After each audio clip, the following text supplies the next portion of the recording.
Hello बच्चों, let's read this question. 6 boys and 6 girls sit in a row at random. Find the probability that the boys and girls sit alternatively. अब इसमें हम अपना की concept बच्चों पहले देख लेते हैं. हम इसमें की कॉन्सेप्ट क्या यूज करने वाले हैं. Sitting of n people in a row, n people in a row, then total number of ways, total number of ways of their sitting, of their sitting. मतलब हमारे पास अगर n लोग हैं और अगर हम उन्हें एक रो में बिठा रहे हैं तो हम कितने तरीकों से उन्हें बिठा सकते हैं, और आंसर होगा n फैक्टोरियल. मतलब मान लीजिए 5 लोग हैं तो 5 को अगर आपको एक रो में बिठाना है तो आंसर सीधा आप क्या बोलेंगे, 5 फैक्टोरियल. बस अब इसी कॉन्सेप्ट को आपको पकड़ के ध्यान रखना है. सबसे पहले हमारे पास 6 लड़के और 6 लड़कियां हैं, तो हम क्या करते हैं, हम टोटल पॉसिबिलिटी निकालते हैं कि total number of ways such that 6 boys and 6 girls sit in a row. तो टोटल कितने लोग हैं, 12 लोग हैं. तो 12 लोगों को बिठाने का आपका क्या लगेगा, 12 फैक्टोरियल आपका यूज होगा. ठीक है, तो टोटल नंबर ऑफ वेज तो ये हो गए. तो ये हम इसको डिनोट कर लेते हैं ns से. ठीक है, अब हमें क्या निकालना है, हमें निकालना है प्रोबेबिलिटी उनका कि बॉयज और गर्ल्स क्या करें, अल्टरनेटिवली बैठे. ठीक है, अब यहां पे देखिए आप, probability of boys and girls sit alternatively. तो हम पहले केस 1 लेते हैं.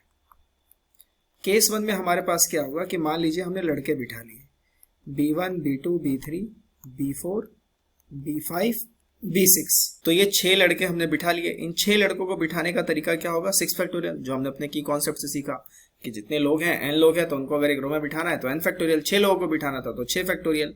अब इनके बीच में प्लेसेस देख लीजिए, यहीं पे तो लड़कियां बैठेंगी ना, तो g1 g2 g3 g4 g5 g6. ठीक है, तो अब इनको भी बिठाने का कितना तरीका, इनको भी बिठाने का 6 फैक्टोरियल. ये यहाँ पे बैठ सकती हैं.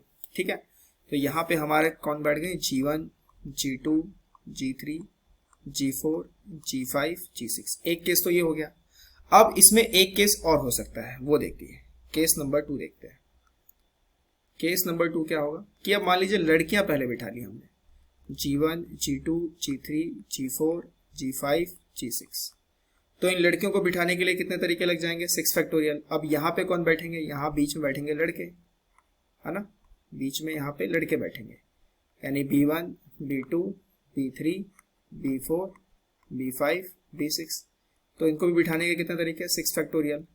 तो प्रोबेबिलिटी हमें क्या निकालनी थी, प्रोबेबिलिटी हमें निकालनी थी boys and girls sit alternatively, boys and girls sit alternatively.